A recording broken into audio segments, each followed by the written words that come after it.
بسم الله الحمد لله والصلاة والسلام على رسول الله وبعد أو إلى منع الصرف بغير علة على الأصح.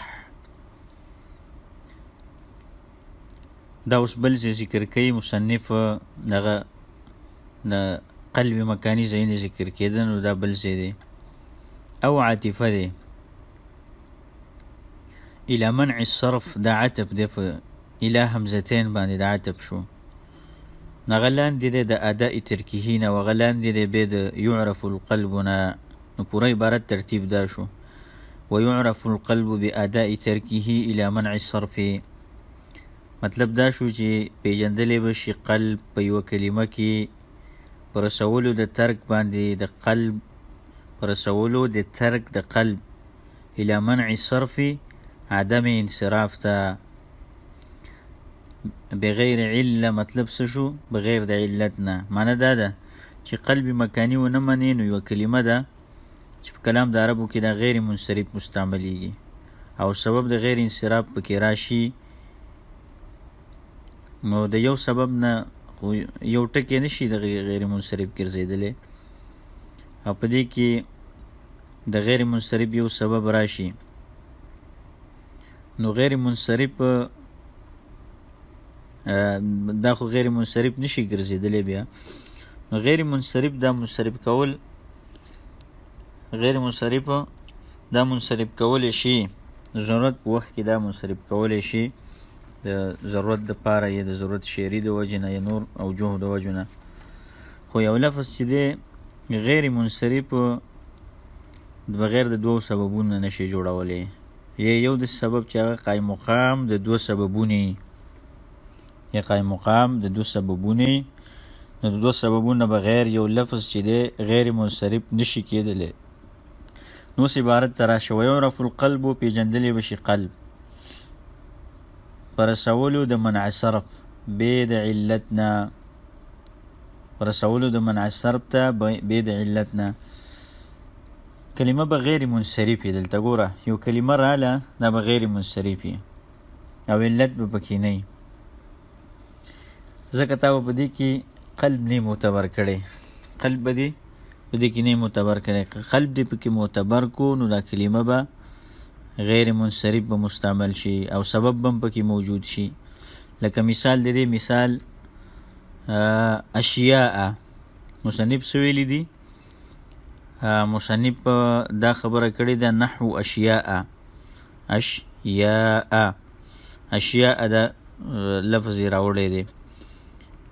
نو اشیاء فإنها لفعه، فإنها لفعاء، دا د لفعا په وزن باندې راغلی دی، دا د لفعا په وزن راغلی دی، وزن د دې لفعا ده، او دا د شیء جمع ده، د شیء جمع ده.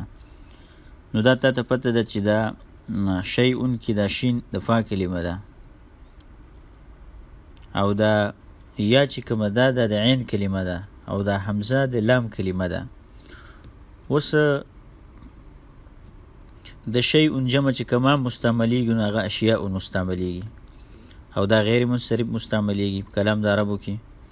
اوس که اشیاء جمع دا د افعال په وزن باندې والی، مثلا دا اشیاء جمع دا د افعال په وزن باندې والی، لکه قول چې دا غي جمع اقوال راځي، او عمل دا غي جمع اعمال راځي، بیع دا غي جمع ابیاع راځي، دا افعال په وزن دا جمع کېدیش جمع راځي ده. اوس شیء چې دا فعل وزن دی، لکه د قول د بیع په شانته دا غي جمع افعال په وزن راځي، نو که د دې جمع د افعال په وزن باندې واخلي، نو دا ټکی مستعمل دی په کلام د عربو کې غیر منصرف، غیر منصرف مستعمل دی، او سبب د عدم انصراف په دې کې جمعیت دی. نو اوس یوازې جمعیت خو سبب د عدم انصراف نه، جمعیت خو هغه جمعیت یا بل شانته جمعیت دی چې هغې ته صیغه د منتهى الجموع وایي. دلته دا غیر منصرف مستعمل دی، او بیا هم ته وایي چې یاره دا افعال په وزن دی، نو دا خو صحیح نه ده، دا خبره خو صحیح نه ده. لہذا دا پته ولګېده په دې ځای کې چې په دې کې قلب مکانی راغلی دی. اشیاء دا حمزه چې کومه ده دا د لام کلمې نه راغلې ده، اول ده، دا د فا نه ورمخکې شوې ده، بالکل اول د کلمې ته راغلې ده او د فا نه ورمخکې شوې ده. او شین چې ده د فا کلمه ده نو دا په خپل ځای باندې پاتې شوې ده. او یا چې کومه ده هغه د لام کلمه ده، یا دا یا څه ده هغه د لام کلمه ده نو دا مخکې راغلې ده، با په خپل ځای پاتې شوه، عین په خپل ځای پاتې شو، په اخر کې چې کوم الف او حمزه یې ته نو دا الف ممدوده دي، اشیاء دا الف ممدوده دي. نو د دې لفظ وزن داسې راغو، لفعاء لفعاء اشیاء لفعاء. نو شیئون کې چې کوم دا حمزه د لام کلمه کې وه نو دا حمزه خو تا مقدم کړه او دا نور ټکي ټول په خپل ځای باندې پاتې شو، او اخر کې ورسره صرف الف ممدوده راغی. او الف ممدوده چې دی دا چې په چا کې راشي نو دا یو سبب هم قایم مقام د دو سببونو دی، نو غیر منصرف مستعمل شو. نو قلب په دې کې قلب وشو، قلب مکانی پکې وشو. نو که قلب پکې تا معتبر کړی نه وي او قلب دې پکې نه وی کړی نو دا ټکی به سو، دا ټکی په کلام د عربو کې به غیر منصرف و کنه، لکه که دا دې پکې نه وی مستعمل کړی به هم غیر منصرف و. او بیا به داسې وی چې غیر منصرف بخکارېده استعمالېده هم غیر منصرف، خو سبب به پکې نه وی، نو بې سبب به دا غیر منصرف، بې سبب خو غیر منصرف کېږي نه که نه. نو بیا دلته خبره ورانېدله، لکه حمرا اوس وګوره، حمرا الف ممدوده دی پکې، الف ممدوده په دې کې راغلی دی. اصل کې چې کوم دی نو حمرا حامیم را ده که نه، د حمرې نه ماخوذ دی، د فعلا په وزن دی، د فعلا په وزن باندې د حمرا د فعلا په وزن باندې راغلی دی. وقال الکسایی، او کسایی دا خبره کوي چې افعال، هغه وایي دا د افعال په وزن دی، د شیء وزن افعال دی. خاص څنګه د شیء وزن افعال دی، دا خو به غیر منصرف به ولی استعمالیږي چې د افعال په وزن دی. نو کسایی دا جواب کوي، کسایی جواب کوي چې صحیح ده، ما ومنله چې د افعال دی،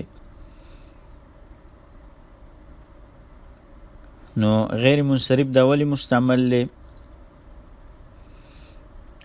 دا سوال په دې باندې وارد شو کنه چې دا افعال وزن دی نو غیر منصرف ولی مستعمل دی. نو دا جواب کوي چې نه دا غیر منصرف بیا نه دی مستعمل، دا به غیر منصرف نه. نو قال الفراء، فراء وایي چې افعاء د دې وزن افعاء دی، او اصل د هغې افعلاء دی، اصل یې څه دی؟ افعلاء. لکه اشیاء، اشیاء جمع د هغه وایي شییون دی، شییون دی، شییون. او د هغې جمع اشییا راځي، اشییا. لکه بینه چې کوم دی که نه، د بینه د هغې جمع ابینا راځي، ابینا. نو دا خو د ده قول شو که نه، هر سړي خپله قول او خپله دعوې ده، نو دا دعوه ده وکړه، خو دا دعوه وله اوس باطلوي. دلته اولنۍ خبره مونږ دا کوو چې د بینون د هغې لفظ چې دی دا په دوه قسمه تقسیم استعمالیږي، یو بینون دی او بل بینون دی، بینون راځي یو هغه. نو ته مونږ ته په کلام د عربو کې داسې وښیوه چې د شیئون مفرد شیئون راغلی، د شیئون مفرد شیئون راغلی، دا چېرته مستعمل دی؟ دا خو نه په کلام د عربو کې شته، نه په شعر کې، نه په قرآن، نه په حدیث، په یو ځای کې په عربي کې دا نشته دی. نو دا چې کومه دعوه کړې ده چې د دې اصل چې دی شیئون دی، نو دا دعوه ده غلطه ده. د دې اصل چې دی دا شیئون دی، شیئون او شیئون نه دی. او د شیئون جمع اشیا راځي، اشیا. او د بینون جمع بینا راځي، بینا د افعلا په وزن باندې راځي. چې دا افعلا په وزن جمع شو نو هلته الف ممدوده راغی، الف ممدوده راغی، نو دلته الف ممدوده د سره نه راغلی نه دی. نو چې نه دی راغلی نو دعوه دې باطله شوه. نو دا د اشیا د اشیاء په وزن چې دی دا نه دی راغلی چې مفرد د هغې اشیاء چې دی نو شیء وي او جمع د هغې اشیاء وي، نه دا نشته دی، اشیاء وي نو دا نشته دی په کلام د عربو کې. نو دا عدم انصراف دپاره د یو علت ولټو.